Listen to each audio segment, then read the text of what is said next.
cielo os anunciare otro evangelio diferente del que os hemos anunciado, sea anatema. La expresión anatema se puede tener en cuenta como si fuera alguien que no está de acuerdo a lo establecido, alguien que no sigue la sana doctrina. Puede ser apostasía, puede ser rebeldía, herejía. A todo eso se le puede llamar anatema. Entonces, tenga en cuenta algo muy especial. No hay otros evangelios, solamente hay uno. ¿Sí? No hay otras doctrinas, solamente hay una doctrina. Nosotros seguimos un solo propósito y es el camino al Señor. Cabe anotar algo muy especial. ¿Sí? Una doctrina perfecta no te salva. Lo que te salva a ti es la fe en Cristo Jesús. Pero para tú estar firme en la doctrina de Cristo, en la fe en Cristo, necesitas tener doctrina clara, a lo que nosotros le llamamos la sana doctrina. ¿Sí? Y hoy tú has venido a eso, a conocer qué es la sana doctrina. Porque en una comunidad, en un barrio o en una ciudad o pueblo pueden haber diferentes confesiones doctrinales. Nosotros aquí tenemos diferentes confesiones doctrinales y cada una tiene su teología, su manera de ver las cosas. Pero ¿qué dice la Biblia? Amén. ¿Qué dice la Escritura referente a eso? ¿Qué concepto tenemos nosotros? Y a la verdad, pues ese concepto que tengamos nosotros es nada comparado con lo que la Biblia enseña.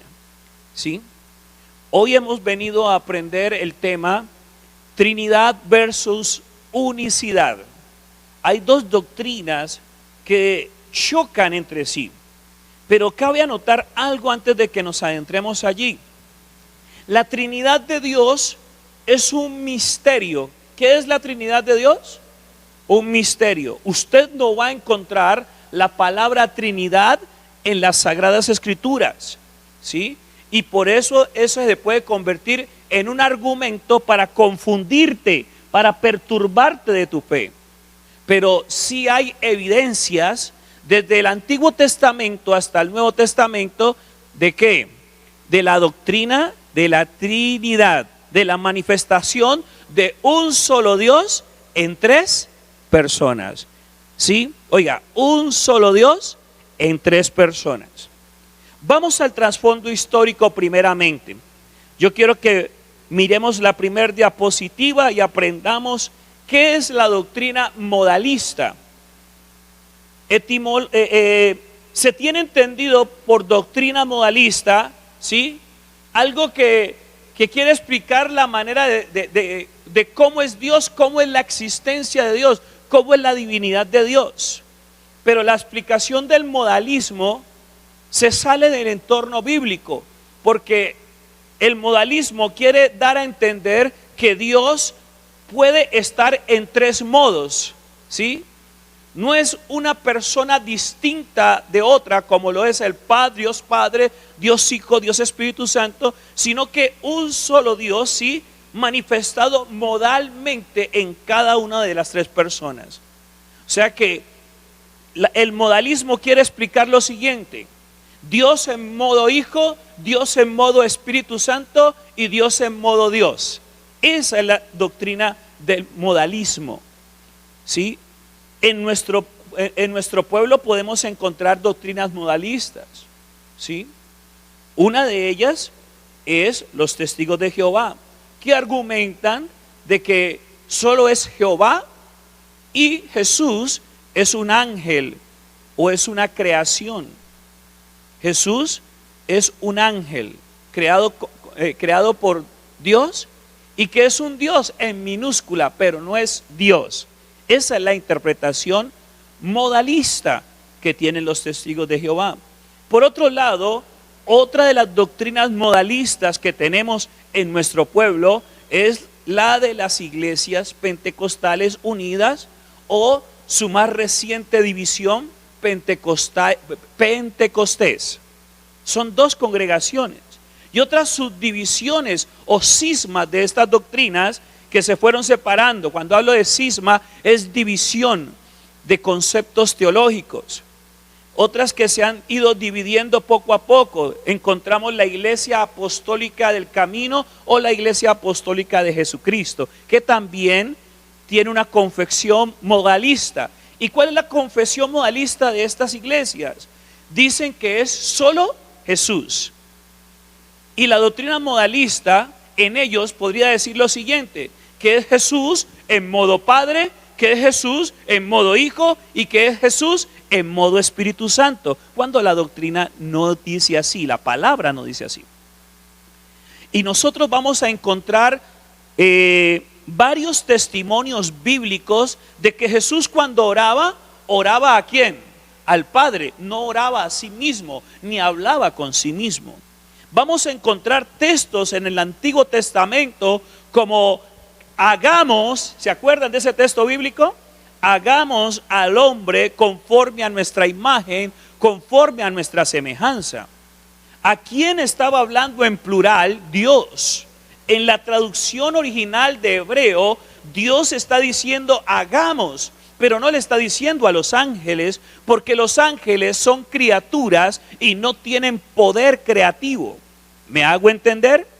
Entonces, ¿a quién le estaba diciendo esto? Cuando en Juan capítulo 1 nos encontramos que en el principio era el verbo y el verbo era Dios y estaba ¿con quién? Con Dios. En muchas de esas doctrinas modalistas se ha modificado la palabra o se ha abreviado la palabra para poder justificar dichas teologías. Y la palabra del Señor es clara cuando dice que si nosotros le añadimos o le quitamos a las escrituras o le ponemos una tilde o una jota, estamos cometiendo un gravísimo pecado. ¿Correcto? Entonces les leo en la primera diapositiva la doctrina modalista, ¿sí? Generalmente se aplica simplemente como la creencia de que el Padre, el Hijo y el Espíritu Santo son solamente manifestaciones o modos del único Dios, al cual se le tiene por monarca o Dios o rey, perdón, y que no son tres personas distintas, ¿sí? Como se habla en griego hipóstasis, no es una manifestación distinta, sino que es modal, como les explicaba ahorita.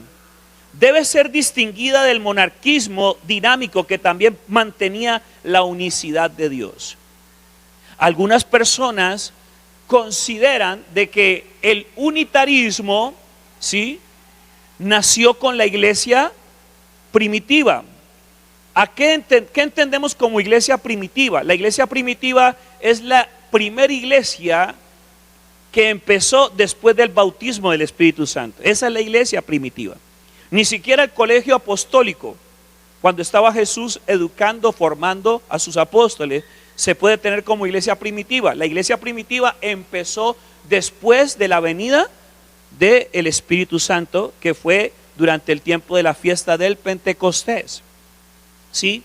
Muchos argumentan, no, nació de estos modalistas, nació la doctrina con este aspecto, pero no, se equivocan. El modalismo que nosotros hemos visto en este tiempo nació en el siglo III después de Cristo. Oiga, el modalismo que acabo de hablarle nació en el siglo III después de Cristo con dos monjes tenidos por herejes. Oiga, tenidos por herejes. Uno es Arriano, ¿sí? Y el otro es Sabelio. Oiga, Arriano y el otro es Sabelio. Ambos de origen libio. O sea, es una población al norte de África, cercanos a Egipto. El arrianismo, mire, el arrianismo es una doctrina cristiana. Ahí está la diapositiva, si la pueden transmitir sería muy bueno. El arrianismo es una doctrina cristiana del siglo III que rechaza el dogma de la Trinidad y que fue popular en algunas zonas de Europa durante el primer milenio después de Cristo. Afirma que Jesucristo fue creado por Dios Padre. Oiga, afirma que Jesucristo fue creado por Dios Padre y está subordinado a Él. Las enseñanzas arrianas fueron atribuidas a Arrio. Oiga, se conoce como arrianismo el conjunto de doctrinas fundadas por Arrio. Ese hombre vivió en el 256 al 336 después de Cristo. 256 al 336 después de Cristo. El fundador de una de las doctrinas modalistas y tenidas por herejías. Después viene Sabelio, el sabelianismo. Es la doctrina de Sabelio, por eso se llama sabelianismo. Es la doctrina de Sabelio. Es eriarca africano del siglo III, como les digo, de origen libio ambos. Fundada en la creencia de un solo Dios que se revela bajo tres nombres diferentes y que niega, por tanto, la distinción de las tres personas y el misterio de la Santísima Trinidad. Algunas doctrinas de estas tuvieron su apogeo durante este periodo en el tiempo del Imperio Romano, en casi prácticamente el ebenecer del Imperio Romano, cuando ya lo tomó Constantino. En el tiempo de Constantino I fue que empezó a surgir este tipo de doctrinas. Constantino, ya ustedes saben, en algún momento les enseñé que fue el que adoptó la doctrina cristiana, pero la mezcló con todo el paganismo, ¿sí? Y hoy es lo que conocemos como la tradición católica. Algunas de esas doctrinas que nosotros hemos escuchado dicen y argumentan, oiga, dicen y argumentan lo siguiente: que por nosotros creer en la Trinidad, aún seguimos siendo cristianos tradicionales romanos, por practicar la doctrina de la Trinidad. Y entonces se pegan de muchos argumentos para incomodar, importunar a la gente. Para ellos es muy fácil llegar a las personas que recién están teniendo sed por escuchar la palabra de Dios. Caen con este tipo de doctrinas y empiezan a engañar a los nuevos creyentes hasta tal punto de que se convierten en doctrinas que no pescan en el mar, en el río o en el lago, sino que pescan en el bote del que ha pescado. Se preocupan más por atraer cristianos de iglesias trinitarias que por ir y llevar el mensaje del Santo Evangelio a los perdidos. Entonces pongamos mucha atención a estos aspectos. Cualquiera de esas personas puede decir, si a usted una persona viene de este tipo a decirle a usted, no, es que usted lo bautizaron mal, el bautizo es en nombre de Jesús, cuando el mismo Jesús ha ordenado en Mateo capítulo 28, versículo 19, 18 y 19, de que vayamos y hagamos discípulos y que los bauticemos en el nombre del Padre, del Hijo y el Espíritu Santo. Y van a argumentar una cantidad de cosas que estamos en contra de los apóstoles, porque los apóstoles, según ellos, bautizaban en el nombre de Jesús. Yo que sepa, según el libro de los Hechos, el único que bautizó en el nombre de Jesús fue el apóstol Pedro. ¿Y saben por qué los que estaban en Jerusalén o en Judea tenían que predicar en nombre de Jesús, bautizar en nombre de Jesús? ¿Saben por qué? Hay que tener sentido común para entender el por qué. Porque ¿quiénes fueron los que crucificaron a Jesús? ¿Los gentiles o el pueblo judío, el pueblo hebreo? ¿Quiénes fueron? ¿Quiénes fueron los que estaban en contra de la doctrina de la salvación y la redención que Cristo ofrecía, o las buenas nuevas de salvación? El mismo pueblo. Por eso en Juan capítulo 1 la Biblia dice claramente: a los suyos vino, pero los suyos no le recibieron. Luego ellos le recibieron, cuando se cumplió la profecía que el mismo Jesús dijo de que no iba a quedar piedra sobre piedra en este templo. ¿Sabe qué pasó? Años después, el pueblo hebreo tuvo que reconocer que Jesús es el Mesías esperado. Y lastimosamente en la actualidad hay mucho pueblo judío o hebreo que no cree que Jesús es el Hijo de Dios y es el Mesías. Y por eso el único pueblo que va a estar en la gran tribulación va a ser el pueblo judío. Y Dios los va a rescatar en la gran tribulación. Porque ellos deben reconocer hasta lo último que Yeshua HaMashiach, Jesús es el Mesías. Entonces, la gente a veces quiere incomodar. ¿Y sabe por qué? Mi pueblo se pierde porque le falta conocimiento. Hay gente que es perezosa para leer la Biblia, para estudiarla, para escudriñarla. Y por eso son engañados fácilmente. Tremendo esto, ¿cierto? Yo quisiera de pronto si pudiéramos transmitir el gráfico de la Trinidad para explicarles, ¿sí? O si no si no se puede, lo pasamos. Estas doctrinas modalistas usan mucho este texto bíblico. Deuteronomio capítulo 6 versículo 4, por favor. Estas doctrinas heréticas, estas doctrinas que niegan la divinidad de uno, dos o tres de la Santa Trinidad, son conocidos históricamente como herejes. ¿Cómo son conocidos? Ese es, ¿sí? ¿Ya lo ven? Esta es la explicación de la Trinidad. Este triángulo es mucho más fácil. Miremoslo. El Hijo, mire lo que dice ahí, el Hijo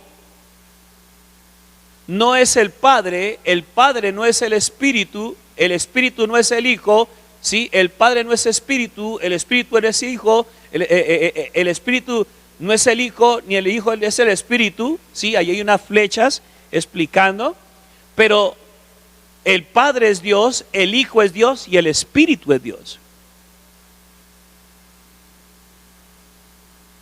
Un Dios manifestado ¿en qué? En tres personas. Si usted ora al Espíritu Santo, el Espíritu Santo es Dios. Si usted ora al Hijo, el Hijo es Dios. Si usted ora al Padre, el Padre es Dios. No sé en qué momento la gente se dejó confundir y dejó arrastrarse por este tipo de doctrinas heréticas. No sé, habiendo tantas y tantas evidencias bíblicas. Oiga, no estoy diciendo yo que la Trinidad es así o que la unicidad es así, ni tampoco estoy cayendo en deplorar a las personas que siguen estas doctrinas. Antes, si alguien de esas doctrinas llega a ver este mensaje, ojalá que el Espíritu Santo les revele. Ojalá que el Espíritu Santo los haga caer en cuenta. Y lo mejor aún, que puedan obedecer y entender que sí, es un solo Dios, pero manifestado en tres personas. Aló. Estas doctrinas esgrimen mucho este texto bíblico. Deuteronomio capítulo 6, versículo 4, por favor. Preste mucha atención a este texto bíblico. Deuteronomio capítulo 6, versículo 4. ¿Ya lo tienen? No se me distraiga, por favor. ¿Cuál es? Este es un texto muy mal usado. Lo usan, pero es mal usado. Es un texto fuera de contexto. Y un texto fuera de contexto se convierte en un pretexto para justificar una falsa doctrina. Cuando usted le viene una persona de estas a decirle: oye Israel, Jehová nuestro Dios, Jehová uno es. Si usted no entiende este tema de la Trinidad, va a caer confundido. Porque bueno, la Biblia está diciendo que Dios es uno. Pero la interpretación correcta de ese texto es que no hay otro Dios, solamente hay un Dios, y ese es Jehová de los ejércitos, manifestado en tres personas: Padre, Hijo y Espíritu Santo. Allí no está diciendo que la divinidad de Dios es así, como ellos quieren verla, sino que no hay otro Dios. Los demás son puros ídolos. El único Dios verdadero, ¿quién es? Jehová. De gloria al Señor por eso, amada iglesia. Alabe al Señor. Él es el único Dios. Entonces, dile al que está ahí a tu lado, no te dejes desubicar por otros tipos de evangelio, porque evangelio solamente hay uno. Amén. ¿Cuántos están aprendiendo? La vista modalista, oiga, la vista modalista incluye lo siguiente.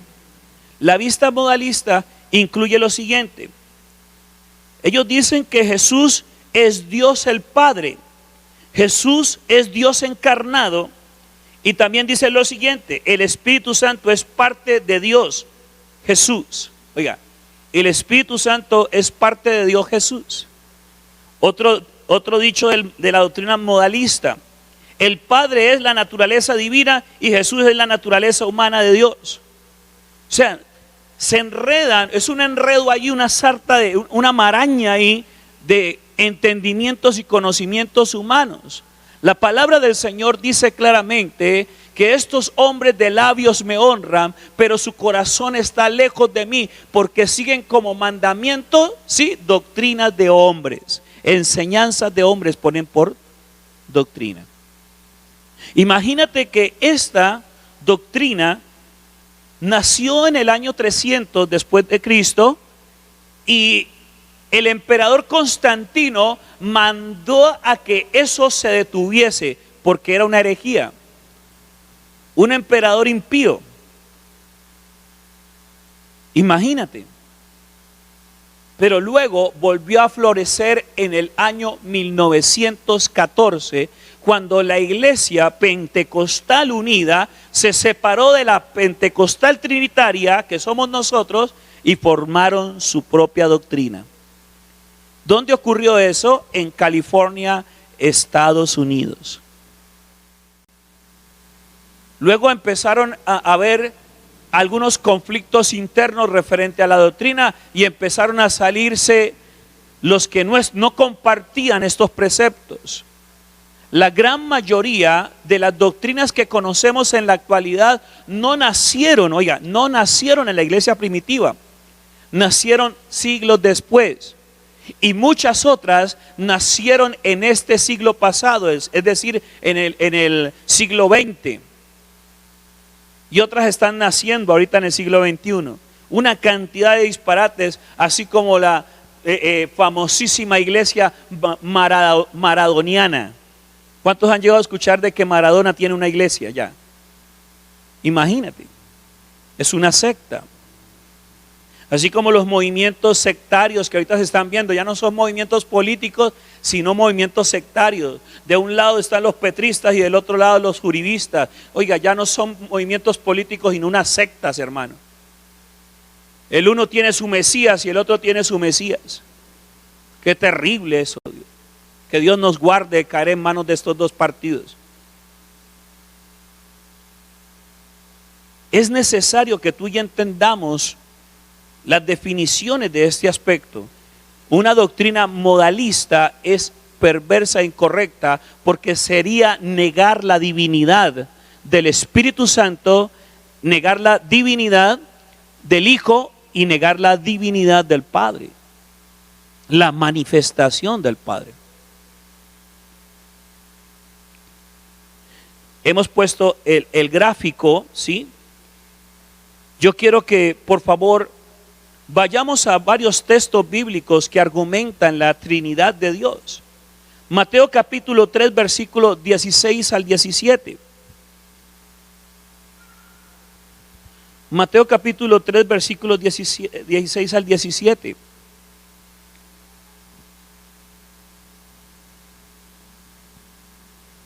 Usted va a encontrar en el Antiguo Testamento expresiones como ahora descendamos y confundamos. ¿En dónde fue ese texto bíblico? ¿En qué historia? Ahora pues descendamos y confundamos sus lenguas. En la torre de Babel. ¿Con quién descendió Dios? ¿Con los ángeles o con la Trinidad? Y confundió las lenguas. Cuando dice hagamos al hombre conforme a nuestra imagen y semejanza, ¿con quién está hablando? ¿Con los ángeles o con la Trinidad? Correcto. Y fuimos diseñados a imagen y semejanza de Dios, corporalmente y emocionalmente, también moralmente. No somos parecidos físicamente a Dios, pero sí somos parecidos a Dios corporalmente, porque somos seres tripartitos. ¿Cómo así tripartitos? Somos un ser que tiene cuerpo, alma y ¿qué más? Espíritu. Así como el tabernáculo es un lugar tripartito, ¿sí? El tabernáculo es un lugar tripartito. Tiene el atrio, tiene el lugar santo y el lugar santísimo.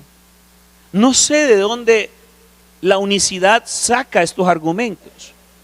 Mateo capítulo 3, versículos 16 al 17, dice lo siguiente: y Jesús, después que fue bautizado, subió luego del agua, y aquí los cielos fueron abiertos, y vio al Espíritu de Dios que descendía como paloma y venía sobre él. Y hubo una voz de los cielos que decía: este es mi Hijo amado, en quien tengo complacencia. Mateo capítulo 3, versículos 16 al 17.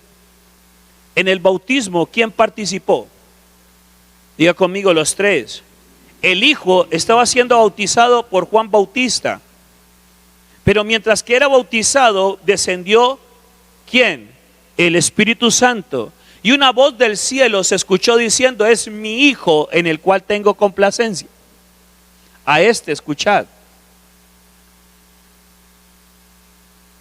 Con todo respeto, miren, Jesús estaba en la tierra, 100% hombre, 100% Dios, ¿cierto? Pero en este momento estaba limitado por el cuerpo. Su cuerpo estaba allí en Judea, su cuerpo estaba allí en el río Jordán. ¿Cómo me van a decir de que era Jesús respondiéndose y hablándose a él mismo? No entiendo. La doctrina de la unicidad es ilógica e incoherente con la Biblia. Cuando desde principio a fin estamos viendo manifestaciones del Dios Trino. Ahora, como les decía al principio, es un misterio. Los unitarios dicen de que el nombre les fue revelado, el nombre de Dios les fue revelado. Mire, grave error y grave incoherencia, porque el nombre que le pusieron al Hijo de Dios terrenalmente, y por eso es conocido como el Hijo del Hombre, ¿cuál es? Yeshua, una derivación de Joshua o Josué, que significa Cristo o Mesías, Salvador. Pero ese nombre fue puesto aquí en la tierra. ¿Cuál será el nombre real del Hijo de Dios en la gloria de Dios, en la eternidad? ¿Cuál será el nombre? Pero ellos dicen que el nombre les fue revelado, el nombre de Dios. ¿Y de dónde se argumentan de eso? Argumentan con un solo texto bíblico de que en Jesús habita corporalmente toda la deidad de Dios. Y es verdad, porque Jesús es Dios. ¿Cuántos lo creen? Pero también está diciendo la palabra de que Él se despojó de su gloria, y cuando vuelve nuevamente a la gloria de Él, está ocupando ¿qué lugar? En el trono. ¿Está sentado a dónde? ¿A la diestra de quién? Entonces, ¿qué es lo que quiere explicar la unicidad? una sarta de incoherencias. Y con eso te están llegando a ti, con eso te están llegando, le están llegando a tus amigos, a tus familiares. Y son espíritus de confusión que están llevando a que la gente reniegue y caiga en grave pecado de herejía. ¿Aló? ¿Cuántos están aprendiendo? ¿Cuántos están viendo en su Biblia que lo que estoy diciendo es así? Es más, en asuntos de la eternidad nosotros no conocemos mucho, amada iglesia. Dios nos permite conocer lo que para nosotros es revelado, y lo que no es revelado le pertenece a Dios. Hasta tal punto de que en el cielo usted y yo no vamos a tener el mismo nombre que teníamos aquí en la tierra. Se nos va a dar un nombre nuevo que va a ser revelado en ese lugar. ¿Cuántos dan gloria a Dios? Y me van a venir a decir a mí que el nombre de Dios les fue revelado. Y que el nombre de Dios es Jesús. ¿Dónde queda Jehová de los ejércitos? ¿Dónde queda el Espíritu de Dios? Argumentan también un error gravísimo, diciendo de que el Padre y el Espíritu Santo no son nombres. Pues el mismo Jesús nos enseña, oiga, el mismo Jesús nos enseña que al Padre le debemos decir Padre. ¿Quién nos enseñó que le digamos Padre al Padre? Jesús. Y nos dijo, digan al Espíritu Santo. ¿Quién nos enseñó a decirle Espíritu Santo al Espíritu Santo? El mismo Jesús. Y en la doctrina del Evangelio nos enseña que esos son los nombres de ellos. ¿Alguien aquí se le está revelando el nombre?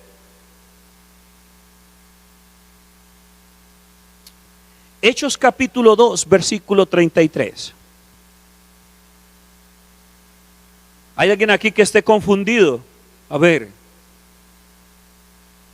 para que el Espíritu Santo les ministre un pispirispis evangélico, una palmadita en la cabeza, para que vean lo que está escrito en la Biblia, para que despierten de toda confusión. Deje de estar recibiendo en su casa a gente que lo confunde, amada iglesia, con enseñanzas de hombres, con doctrinas de hombres.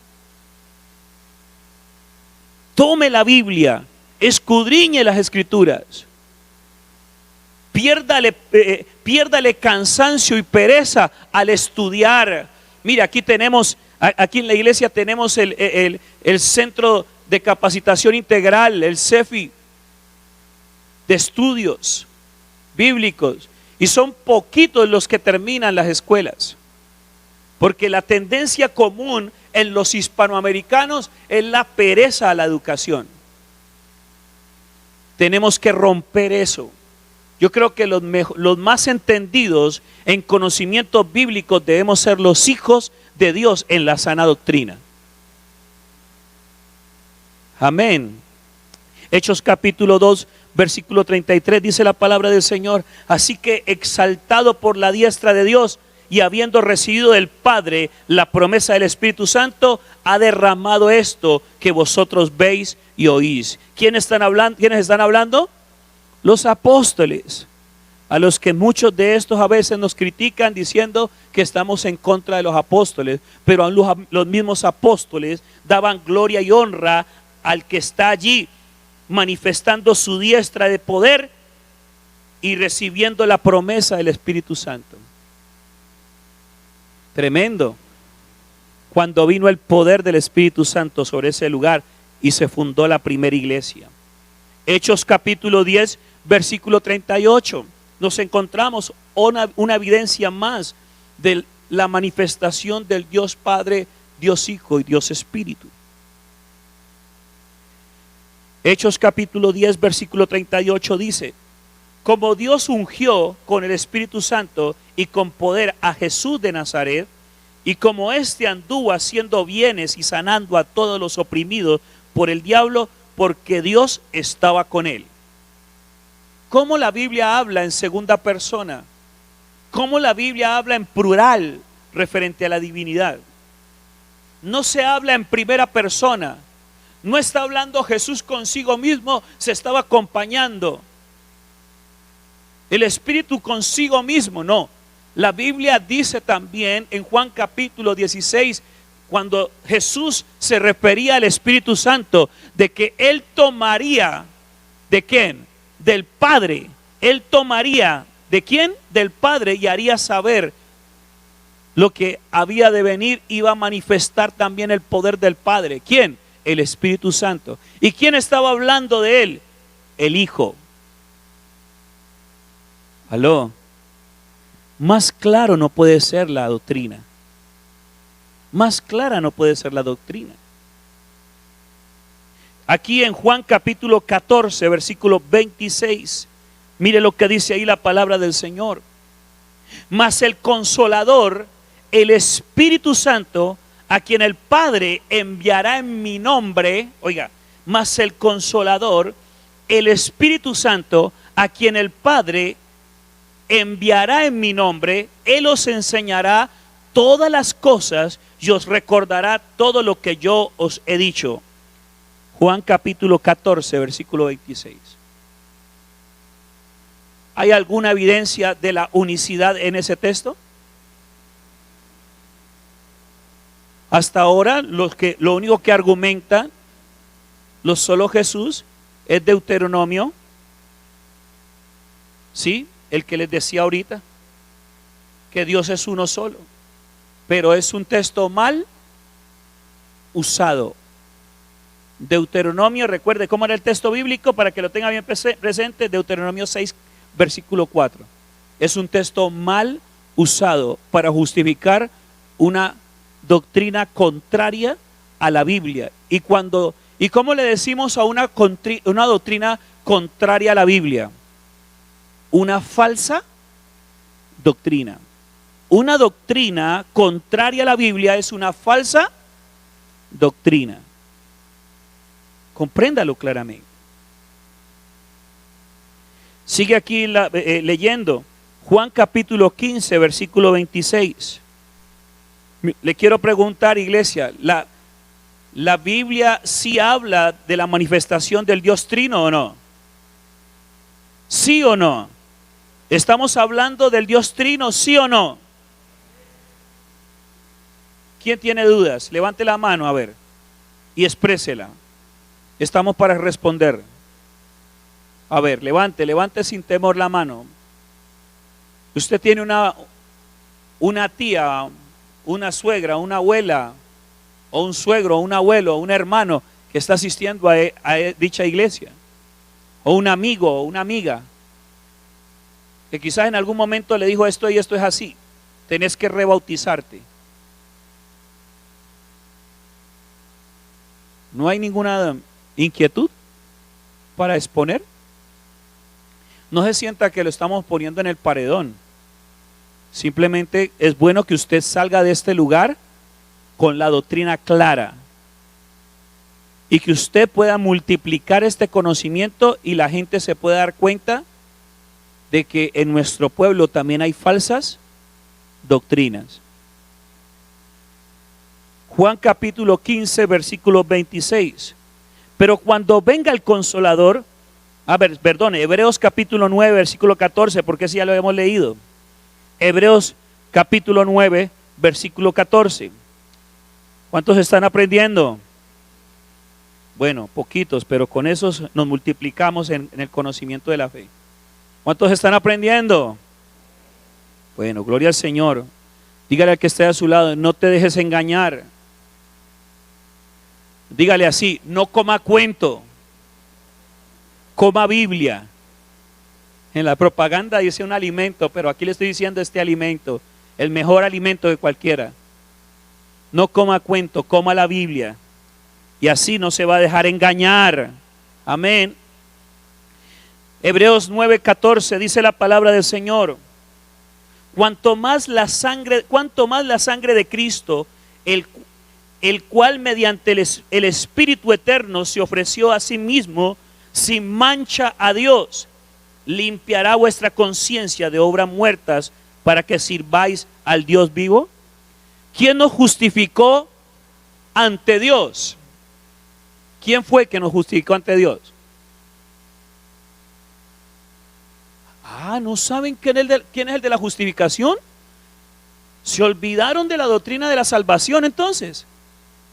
¿Quién es el que nos justificó ante Dios? Por favor, porque si no me va a haber obligado a cambiar los cultos por escuelas dominicales. Porque yo creo que una iglesia de tantos años es una iglesia doctrinal y una iglesia que tiene clara la doctrina. No me preocupe. Amén. ¿Quién nos justificó con su sangre? ¿Y para quién nos redimió? Para sí mismo, porque Él estaba muriendo en la cruz y así mismo se estaba hablando diciendo: Padre, perdónalos, porque no saben lo que hacen. ¿Nos justificó para quién? Para Dios. ¿Sabe por qué? Porque yo no quiero estar en el pellejo de los que se paren delante del gran juicio del trono blanco. Porque el Dios justo va a juzgar a todos los pecadores. Imagínese el veredicto. Dele gracias a Dios, porque la sangre de Cristo lo puede estar a usted metiendo al cielo, sabe, aún sin merecérnoslo. Justificados por la sangre de Cristo, lavados por la sangre del Cordero, aptos, limpios, para que nos reciban las nubes en el día del rapto, para que nos paremos sin temor delante del juicio de Jesucristo, del trono del juicio de Cristo. ¿Cuántos dan gloria a Dios? Esa es la justicia que Cristo operó. Segunda de Corintios capítulo 13 versículo 14. Segunda de Corintios capítulo 13 versículo 14.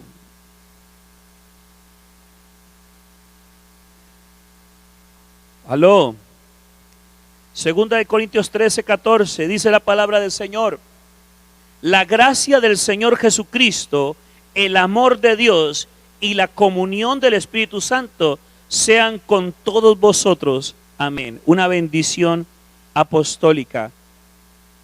Vuelvo y repito: la gracia del Señor Jesucristo, el amor de Dios y la comunión del Espíritu Santo sean con todos vosotros. Ahora vamos a profundizar un poco más en esto, en este tema de la Trinidad.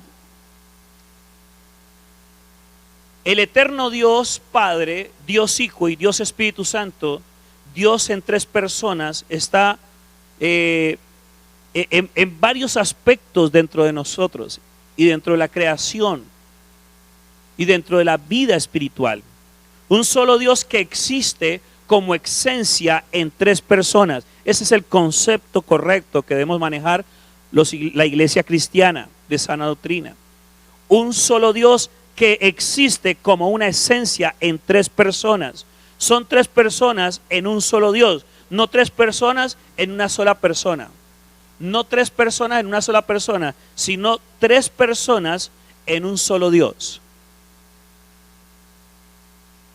Las personas son distintas, pero no independientes. Oiga, las personas de la Trinidad son distintas, pero no independientes. El Padre no es el Hijo no es el Espíritu Santo no es el Padre, pero de ninguna manera son tres dioses puestos de acuerdo. Que es otro argumento y otro mito de la unicidad para confundir a la gente que cree en la Trinidad. Vos tenés un Dios de tres cabezas. ¿Lo ha llegado a escuchar? Usted tiene un Dios de tres cabezas. Y no es así. Esa no es la explicación correcta. No es un Dios de tres cabezas, ni son tres dioses a los que adoramos, como en algunas doctrinas paganas que practican la Trinidad, pero de una manera pagana. Mira, la Biblia enseña claramente que hay un solo Dios. Sin embargo, a las tres personas se les llama Dios. según los pasajes bíblicos de Deuteronomio capítulo 6, 4, el que leímos, Isaías capítulo 44, versículos 6 al 8, ¿sí? Isaías 45, del versículo 5 al 6, en donde él dice: yo soy Jehová y ninguno más hay, no hay Dios fuera de mí. Yo te enseñaré aunque tú no me conociste, para que se sepa desde el nacimiento del sol y hasta donde se pone, que no hay más que yo Jehová, ninguno más que yo. Esa es la interpretación correcta de Deuteronomio capítulo 6, versículo 4. ¿Hay más dioses fuera de Dios? No, Él es el único Dios. Amén. Diga conmigo: hay un solo Dios, Jehová de los ejércitos, Dios manifestado en tres personas: Dios Padre, Dios Hijo, Dios Espíritu Santo. Punto. Nos muestra claramente que hay un solo Dios. También hay otros pasajes que muestran que ese Dios único existe en tres personas plenamente distinguibles. El Padre es Dios, en donde podríamos ver esos temas en 1 Corintios capítulo 8, versículo 6. Si usted los anota, sería bueno que los anote y los esté estudiando en casa. 1 Corintios 8, 6 y Efesios capítulo 4, versículos 4 al 6 nos muestra que el Padre es Dios. Amén. Si hay alguna doctrina modalista que quiere quitarle o restarle divinidad al Espíritu Santo o al Padre, está muy equivocada, porque el Padre es Dios. Para nosotros, sin embargo, solo hay un Dios, el Padre, del cual proceden todas las cosas, y nosotros somos para Él, y un Señor, Jesucristo, por medio del cual son todas las cosas, y nosotros por medio de Él. 1 Corintios 8, 6. Mire cómo dice claramente: para nosotros, sin embargo, solo hay un Dios, el Padre, del cual proceden todas las cosas, y nosotros somos para Él, y un Señor, Jesucristo, por medio del cual son todas las cosas, y nosotros por medio de Él. Segundo, el Hijo es Dios. En Juan capítulo 1, del versículo 1 al 5 dice: en el principio era el Verbo, y el Verbo era con Dios, y el Verbo era Dios. Este era en el principio con Dios. Todas las cosas por Él fueron hechas, y sin Él nada de lo que ha sido hecho fue hecho. En Él estaba la vida, y la vida era la luz de los hombres. La luz en las tinieblas resplandece, y las tinieblas no prevalecieron contra ella. Y aquel Verbo fue hecho carne y habitó entre nosotros, y vimos su gloria, gloria como del unigénito del Padre, lleno de gracia y de verdad. Hay varios textos que hablan de que el Hijo es Dios. Juan capítulo 1, versículos 1 al 5, capítulo 14, Juan capítulo 10, versículos 30 al 33, y Juan capítulo 20, versículo 28. Yo creo que, hermanos, no hay otra más doctrina referente a eso. Tercero, el Espíritu Santo es Dios. El Espíritu Santo es Dios. Hechos capítulo 5, versículos 3 al 4 dice: y dijo Pedro: Ananías, ¿por qué llenó Satanás tu corazón para que mintieses al Espíritu Santo y sustrajeses del precio de la heredad? Reteniéndola, no se te quedaba a ti, y vendida no estaba en tu poder. ¿Por qué pusiste esto en tu corazón? No has mentido a los hombres, sino ¿a quién? A Dios. El Espíritu Santo es Dios. Hechos capítulo 5, versículos 3 y 4. Segunda de Corintios capítulo 3, versículo 17. Segunda de Corintios capítulo 3, versículo 17. Y segunda de Corintios capítulo 3, versículo 16. hay bastante evidencia bíblica para establecer que el Espíritu Santo es Dios y entender la Trinidad de Dios. Amén. Un solo Dios en tres personas reales y diferentes la una de la otra. No es un Dios en tres manifestaciones de la misma persona. Recuerde, no es el mismo Dios manifestado en tres personas como la doctrina modalista, ¿sí? Ni una doctrina triteísta.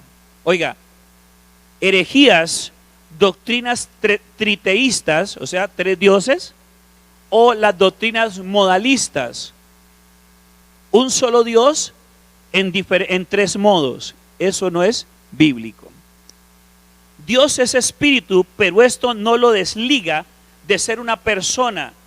No se es persona por ser carne. Las cualidades de una persona van dimensionadas en su voluntad, intelecto y emociones. El ser humano es persona y también tiene espíritu. Los animales tienen cuerpo, pero no son personas.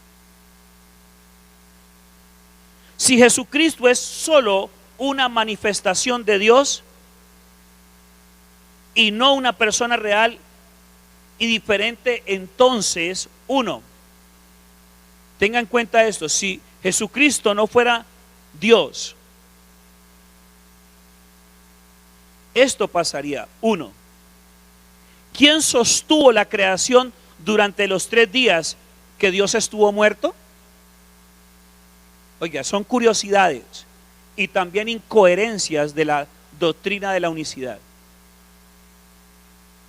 Si Jesucristo es solo una manifestación de Dios y no una persona real diferente, entonces, ¿quién sostuvo la creación durante los 3 días que Dios, entre comillas, estuvo muerto? Segundo, ¿quién levantó a Cristo de los muertos? Según Romanos capítulo 8, versículo 11. ¿Quién levantó a Cristo de entre los muertos? Según Romanos 8, 11. Tercero, cuando Cristo fue bautizado, ¿quién habló arriba en los cielos y quién vino sobre él en forma de paloma? Cuarto, ¿quién llevó a Jesucristo al desierto según Lucas capítulo 4, 17? 4:1, perdón. Quinto, ¿con quién hablaba Jesucristo cuando oraba? En textos bíblicos como Juan capítulo 17 o Mateo capítulo 11, versículos 25 al 27. ¿Con quién hablaba Jesús cuando oraba? Sexto, ¿por qué Jesús enseñaba diciendo que el Padre estaba en los cielos? Según está escrito en Mateo capítulo 5, versículos 45 y 48.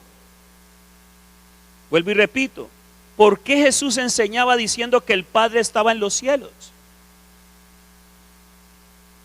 Séptimo, Jesucristo es el camino ¿a quién? Según Juan capítulo 14, versículo 6.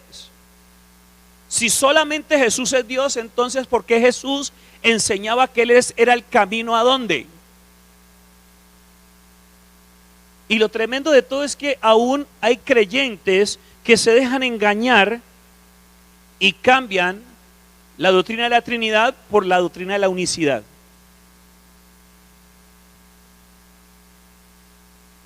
Es tremendo esto, no entiendo, porque plenamente la Biblia identifica la participación de la Trinidad en la creación, en la salvación, en la redención y el sostenimiento de la iglesia de Cristo en la tierra. ¿Cuántos están aprendiendo? Más claro no podemos hablar referente a este tema. Denle un aplauso a Jesucristo porque Él es el Señor. Aleluya. Gloria a Dios.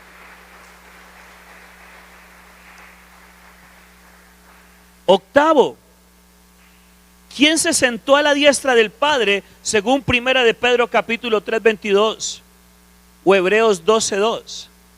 ¿Quién se sentó a la diestra del Padre según Primera de Pedro capítulo 3 versículo 22 y Hebreos 12, 2?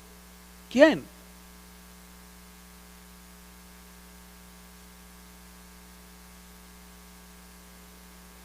Ay, Señor, que dígale al que está de su lado, que Dios nos ayude con tanto cuento,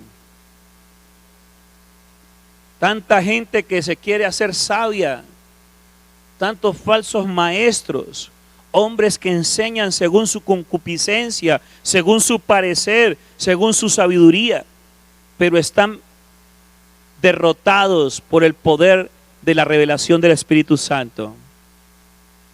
Noveno, ¿ante quién ofreció su sacrificio Jesús? Si el Señor Jesús ofreció un sacrificio, debía haber alguien que recibiera el sacrificio. El Señor Jesucristo no podía ser juez y acusado al mismo tiempo. ¿A quién le decía entonces el Señor: Padre, perdónalos porque ellos no saben lo que hacen? ¿O a quién le decía el Señor? Oiga, ¿a quién le decía el Señor: en tus manos encomiendo mi espíritu? ¿A quién? Al Padre, Dios Todopoderoso. Décimo, ¿a quién se sujetará el Señor Jesucristo cuando derrote a todos sus enemigos?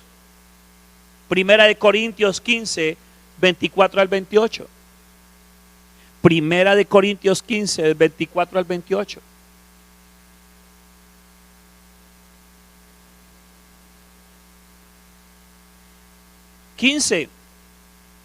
¿A cuántos veremos en el cielo? ¿A uno o a tres? ¿A cuántos veremos en el cielo? ¿A uno o a tres? Uno, mire, la Biblia nos dice que sí vamos a ver a quién. Pero lo cierto es que son tres personas diferentes que hacen parte de un solo Dios. Si en la eternidad su función o manifestación sea diferente, no lo sabemos. No sabemos cómo será el operar en la eternidad. Porque una cosa es aquí y otra cosa es en la eternidad. 16. ¿Cuál es el nombre de la Trinidad? Que con eso es que quieren confundir también a veces. 1. Jehová le es entendido por Adonai, el admirable, el consejero, Dios fuerte, Padre eterno, Príncipe de paz. Isaías capítulo 9 versículo 6. Jesús no es el nombre de la Trinidad. Jesús no es el nombre de la Trinidad, sino solo el del Hijo. Tercero, la fórmula bautismal de Mateo capítulo 28 versículo 19 se refiere a la autoridad en que deberíamos bautizarnos. La fórmula bautismal la estableció fue ¿quién? ¿Pedro, Pablo o Jesús? Léalo usted mismo. Mateo capítulo 28 versículo 18 y 19, por favor. Cerremos este tiempo doctrinal con este mensaje.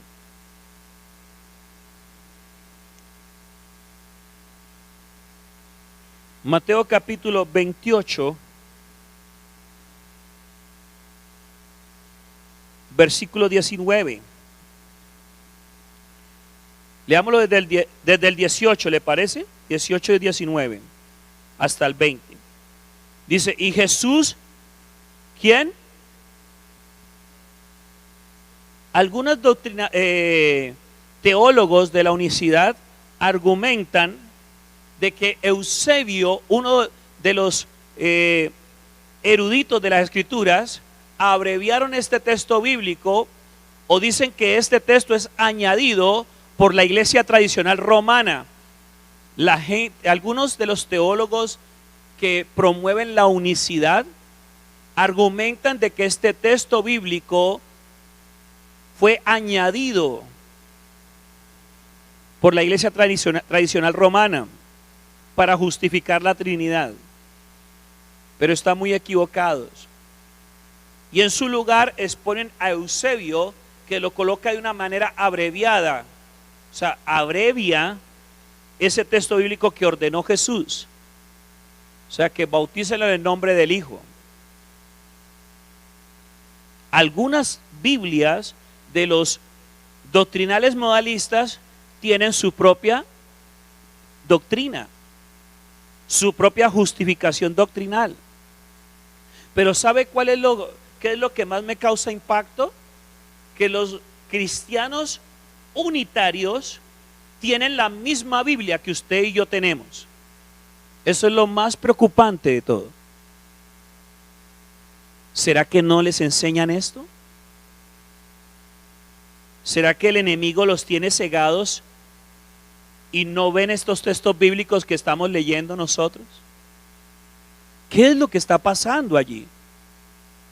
¿No es una razón de orar, de clamar a Dios por esas almas? ¿Que Dios les revele la verdad? Que no es que ellos nos van a traer revelación a nosotros, sino el Espíritu Santo y la palabra que deben traer revelación a ellos y a nosotros, amada iglesia. Siempre es la palabra. No soy yo que les estoy enseñando esto, es la palabra que argumenta de la Santa Trinidad. Amén.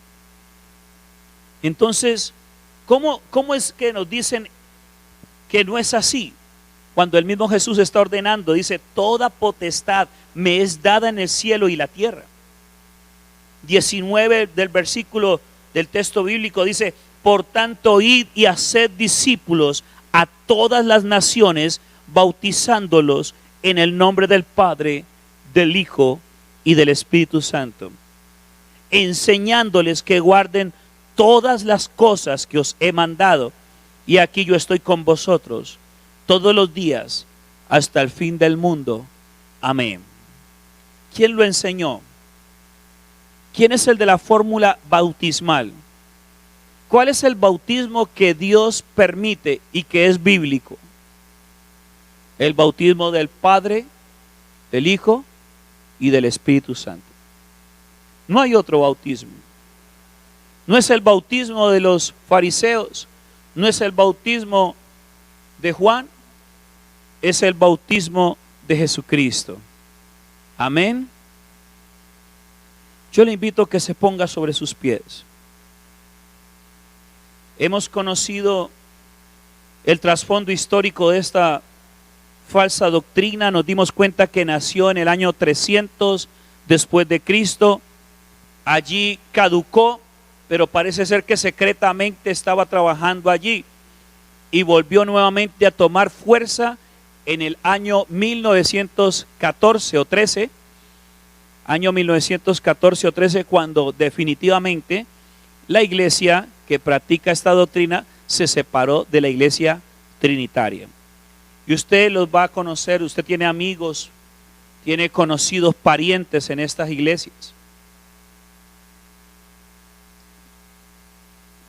¿Cuál es la fórmula para uno ayudarle a estas personas?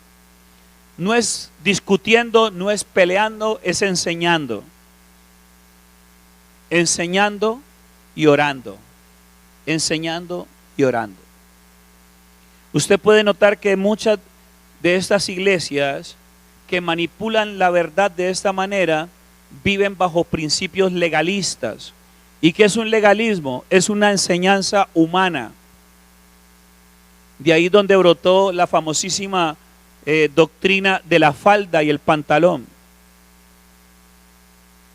Tremendo eso. Yo les enseñé en algún momento sobre los legalismos, y uno de los legalismos más populares son esos, que si se pone aretes, que si se maquilla, que si se pone falda o que si se pone pantalón, como si la salvación dependiera de esos aspectos. Cuando la salvación depende absolutamente de la misericordia y la redención en Cristo, de la gracia que es en Cristo Jesús. Tú y yo debemos construir en la sana doctrina nuestro estilo de vida, amada iglesia. No en doctrinas de hombres. Cierra tus ojos allí y ora al Señor.